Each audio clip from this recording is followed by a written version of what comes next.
diplomatic deadlock, on the Iranian side. The differences within Iran's power structure came to the fore in the aftermath of the high-stakes talks in Islamabad. Iran's foreign minister Abbas Araghchi declared that the Strait of Hormuz is completely open, but hours later, the IRGC pulled back and reimposed the restrictions. This fuels speculations that everything is not right between the military and civilian stakeholders of Iran's Islamic Republic. But since then, the message from Tehran has carried a sense of unity. From the IRGC to the diplomatic team led by Mohammad Baghir Ghalibaf, Iran has refused to sit for talks as long as America continues its naval blockade. Iran's new leader is considered to be a hardliner. He's yet to make a public appearance, and his physical condition remains unknown as well. As per reports, Iran's negotiators and political operators have consolidated under a single military umbrella. Ahmad Vahidi, the commander-in-chief of the IRGC, is reportedly calling the shots at the moment, making IRGC the final authority on matters of foreign policy to nuclear negotiations. Iran's red lines have hardened under the new leadership. IRGC veteran and Speaker of the Parliament, Mohammad Ghalibaf, has emerged as a key face, sidelining moderate voices like President Masoud Pezeshkian. After the assassination of Ayatollah Ali Khamenei, Iran has turned more adamant and less flexible. Even if disagreements exist, the important pieces of power structure remain intact, at least as of now.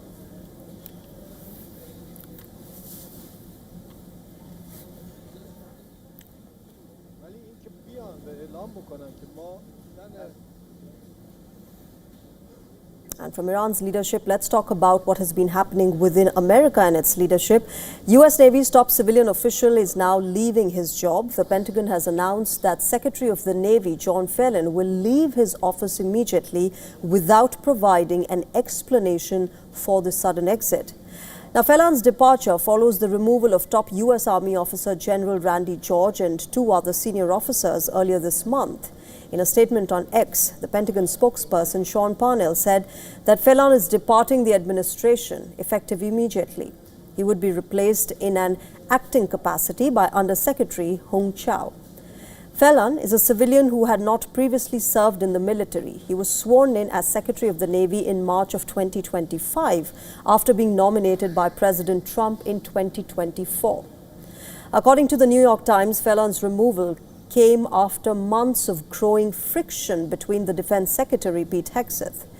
Officials said that disagreements had been building over management style, staffing decisions, and the Navy's new expansion effort, also known as the Golden Fleet.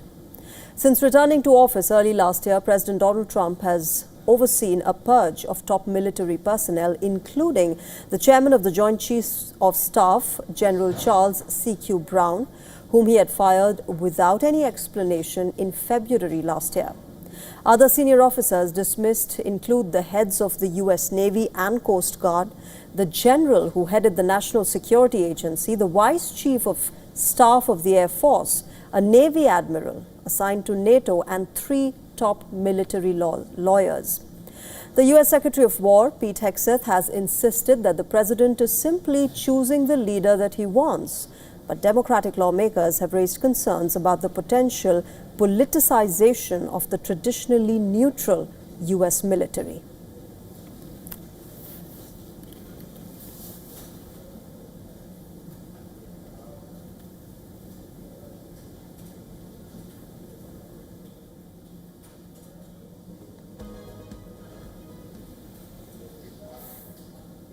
Well, new polling data is raising fresh concerns for U.S. President Donald Trump and the Republican candidates ahead of the upcoming midterm elections in November this year.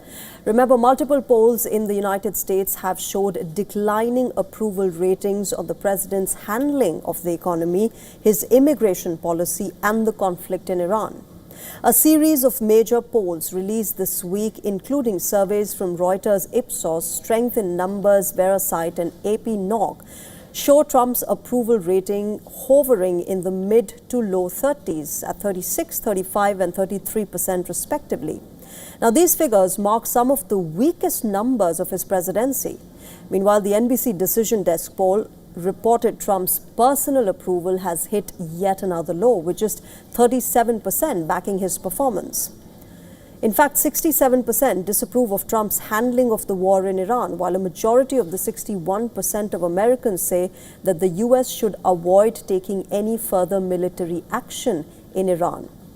The divide is especially sharp among party lines. According to the NBC poll, nearly all Democrats and 82% of the independents expressed disapproval of Donald Trump's Iran war handling, as compared to 74% of the Republicans who actually support him. Meanwhile, the AP NOC poll found widespread public dissatisfaction as well, particularly with the economy, with 7 in 10 Americans describing the economy as poor and a similar share saying that the country is headed in the wrong direction. Approval for Trump's handling of the economy dropped to 30%, down from 38% in March this year. While views on the nation's trajectory remained unchanged since February, with 28% saying that the US is on the right track. On the cost of living issue, just 23% approve of Trump's performance, while 76% disapprove. Meanwhile, the Reuters Ipsos poll states that Donald Trump's policies on immigrant deportation could harm the Republicans in the November elections. 52% of Americans said that they were less likely to support a candidate who backs Trump's approach to deportations, while more than 42% said that they were more likely to support such a candidate. And lastly, this is a Fox News poll. It shows 56% of voters believe that the Trump administration has not been competent in managing the federal government, while 43% think the White House has been competent at running the government.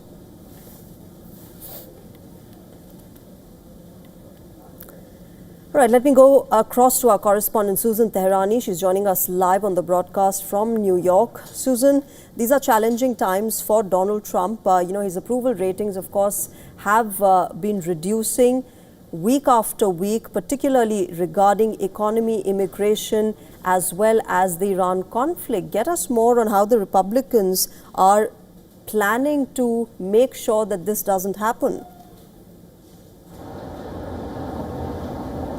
Yeah, Republicans have an uphill battle on their way as we get closer to the midterm elections. This is not only a referendum on President Trump and his policies, but every single Republican that has to hang on to a House and Senate seat come November, considering the fact that there is just such a low margin. The president came into office with the promise of making the economy better. The inflation, which the cause of it was the Biden administration, continues throughout the Trump administration as well. And there is no denying that people are feeling it in their pocketbooks.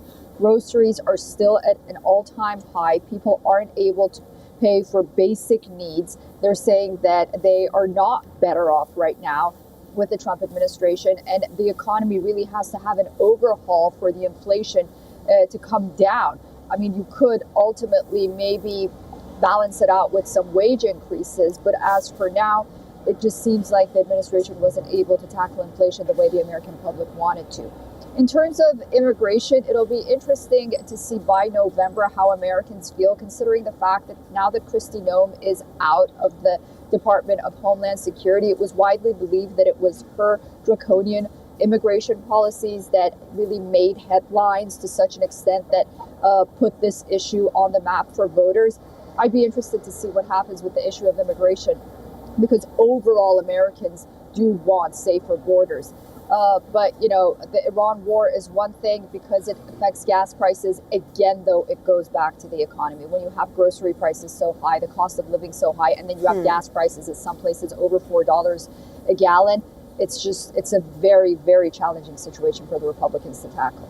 That's right. Susan, thanks very much for joining us at the moment and getting us more details.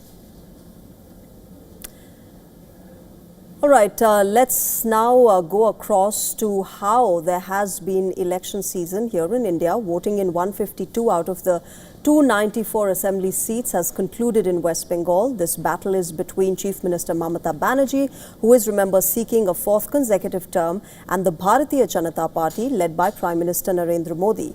People started queuing up outside the polling booths during the early hours of voting for Phase 1. The official timing for the voting ended at 6 p.m. IST. As per the latest available data, the voting percentage in West Bengal stood at 91.52%, and overall turnout in the state stood at a massive 85.2% in the 2021 assembly elections. But remember, the elections in West Bengal are being held in a tense political environment this time around. Clashes were reported between political workers belonging to rival parties. In Murshidabad, Trinamool Congress workers clashed with the AUJP party workers. Both sides pelted stones at each other, while the police and central security forces were seen trying to control the situation.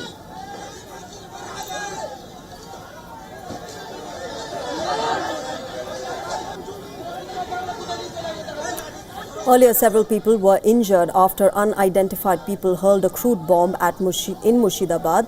A scuffle had also broken out between TMC workers and AUJP founder Humayun Kabir. When he visited the area where the crude bomb incident took place, remember, separately, the BJP leader from Bishnupur, Soumitra Khan, has alleged booth hijacking in Birbhum. Complaints of EVM malfunctioning have been reported from Murshidabad and Behrampur. Separately, in Malda, tensions ran high due to complaints of the EVM malfunctioning at a polling booth. An angry mob of voters surrounded the sector officer when he arrived at the polling booth. Some voters were caught on camera pulling the sector officer's hand and scuffling with him.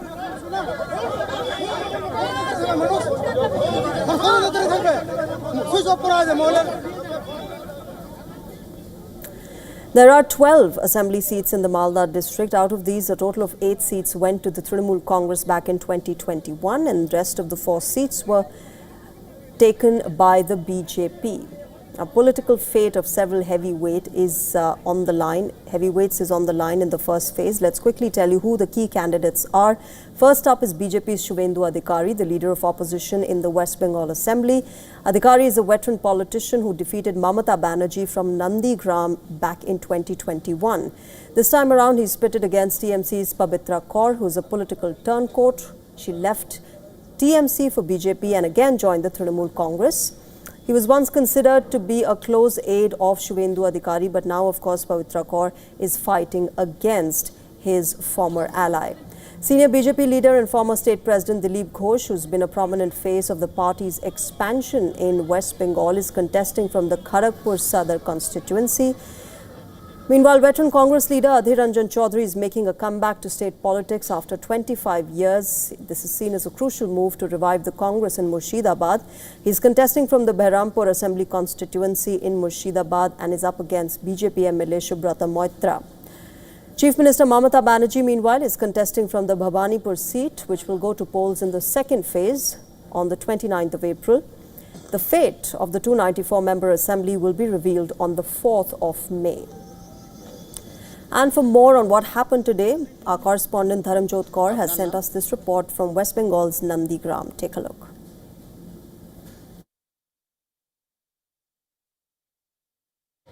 Phase 1 polling has officially ended for 152 assembly constituencies in West Bengal. The markets have opened up and normal life has resumed for the voters in all of these districts. But the day has been a tough one in several areas where scuffles took place, where a lot of allegations were made by the BJP and the TMC against each other.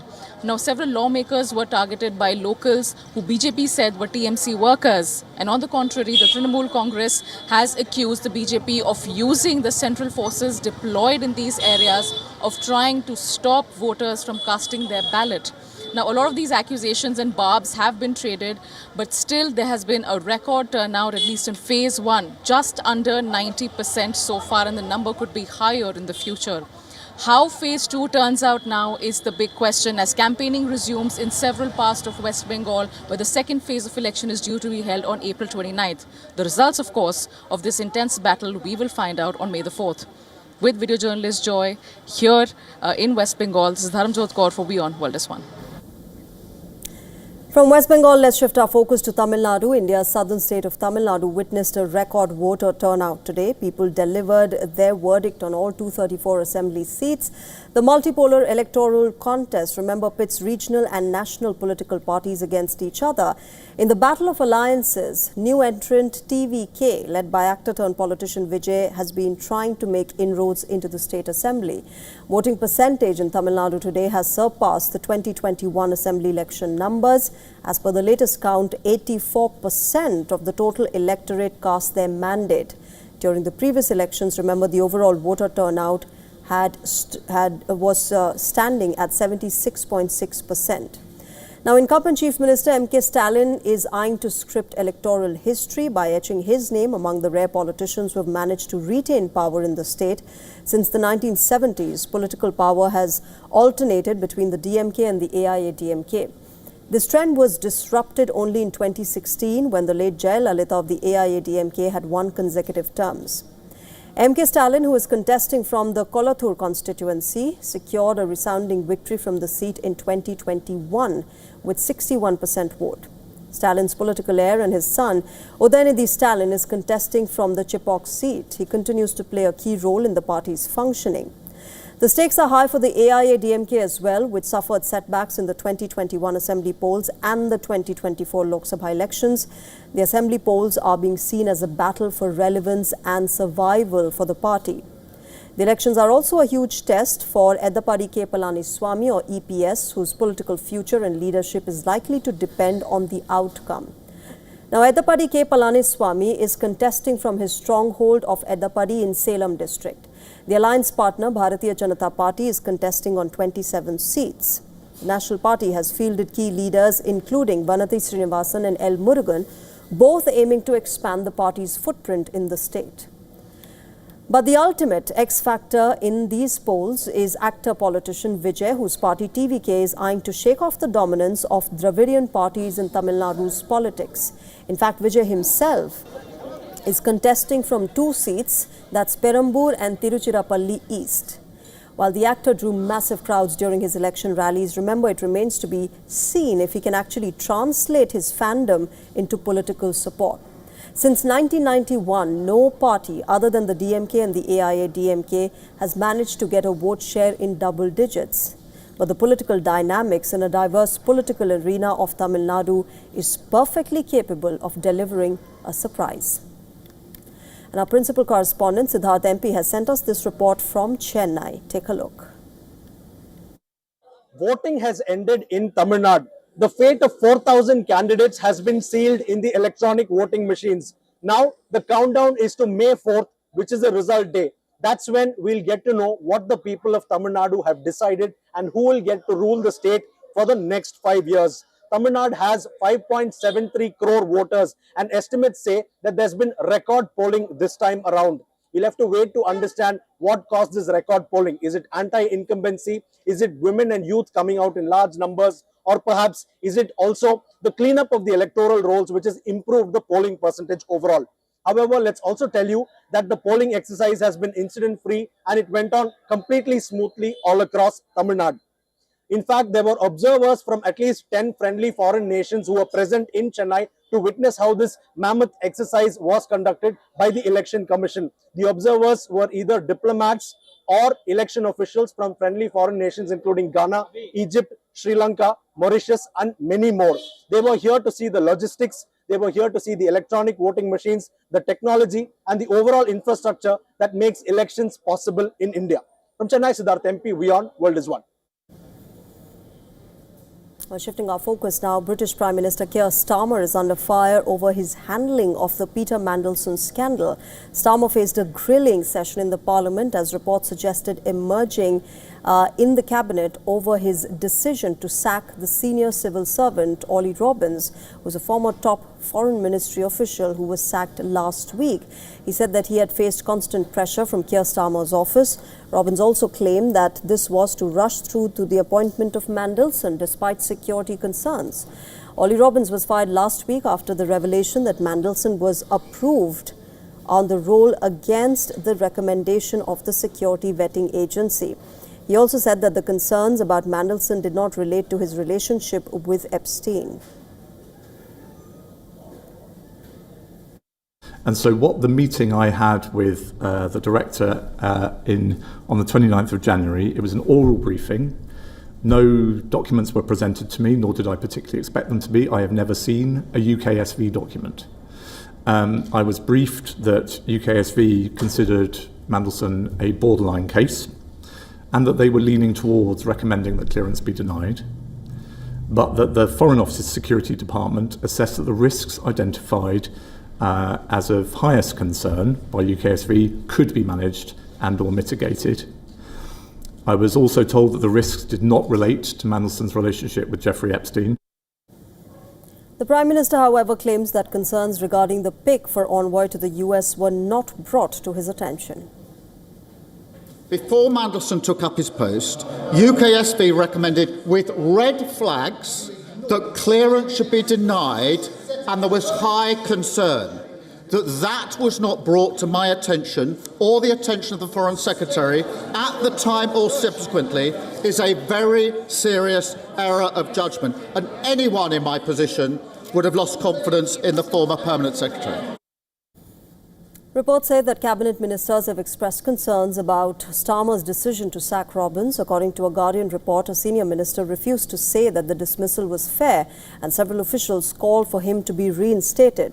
One Labour MP called on Starmer to quit as well. The report goes on to say that some senior Labour lawmakers believe that the Prime Minister is now living on borrowed time. One minister was quoted as saying, Keir's departure is already baked in. According to the report, the scrutiny will continue on Thursday as well. MPs will question Kat Little, the Permanent Secretary at the Cabinet Office, over the decision to install Peter Mandelson, contrary to the advice of the vetting officials.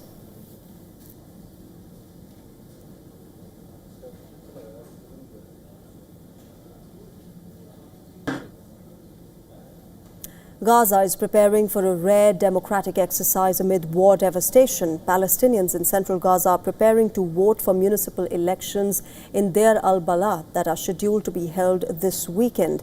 These elections are first of their kind in the territory in nearly 2 decades. The vote is being closely watched as a key indicator of public sentiment, including the popularity of Hamas after years of conflict and political divisions. Around 70,000 eligible voters are expected to cast their ballots across 12 polling centers in Deir al-Balah. This is Gaza's first vote since 2006, when Hamas won legislative elections and later took control of the territory following a brief civil war with the Fatah-led Palestinian Authority.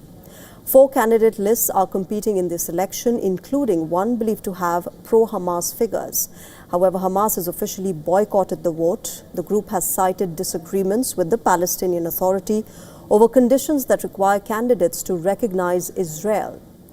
This election is part of a broader push by the Palestinian Authority to extend local polls into Gaza, a move seen as an attempt to reinforce the idea of a unified Palestinian state. The vote comes as a US-backed plan for Gaza's future proposes rebuilding the territory under a technocratic administration, with Hamas required to disarm. Hamas has rejected this plan, accusing Israel of failing to honor a 2025 ceasefire agreement.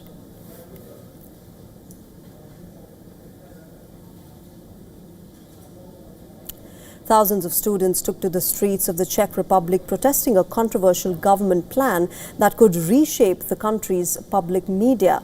The students marched through the capital city of Prague, holding banners and chanting slogans like, "We won't let you take the media."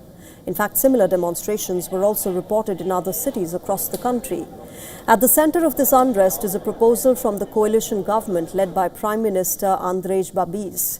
This plan will eliminate the fees currently paid by individuals, households and businesses to fund public radio and television. Instead, these outlets will rely entirely on the state budget. Critics warn this move could undermine the independence of public broadcasters, making them more vulnerable to public influence. The proposal will also significantly cut their existing budgets. The legislation requires approval from both the government and the parliament. Media labour unions say they are prepared to go on a strike if the plan moves forward. If passed, the changes can take effect as early as next year. The Vienna-based International Press Institute has raised concerns, warning that the proposal can weaken both the financial and editorial independence of public broadcasters.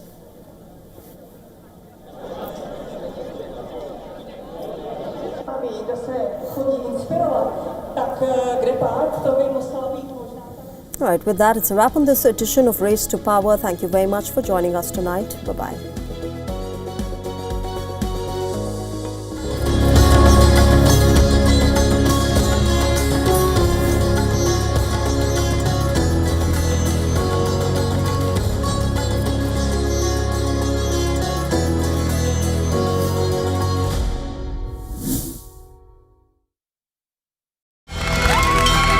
From the bustling trading floors of Wall Street to the vibrant exchanges of Asian stock markets, WION breaks it down for you to make sense of what's happening, as we reveal the key factors behind events, strategic battles, and the game-changing business decisions that shape the world. We bring you all of this and more on World Business Watch. The stress of our world can take a toll on our physical and emotional health. Here, in New York's Catskill Mountains, lies a luxurious place of healing called WION Wellness Center. The WION Wellness Center provides 500,000 square feet of natural methods to manage diabetes, hypertension, chronic pain, obesity, depression, anxiety, and other conditions. We use the traditions of centuries-old natural science from India, yoga, Ayurveda, acupuncture, and naturopathy in personalized programs that help you take charge of your own health. A minimum 5-day stay is recommended for best results. Book now at yo1.com. WION, India's global voice, the channel that brings you the biggest stories from across the world through India's lens. Now available in more than 190 countries worldwide, because we believe that the world is one. Watch us in Africa, Europe, USA and Canada, South America, Asia Pacific, Middle East and North African regions. Also available on these digital platforms across the world. WION, World is One.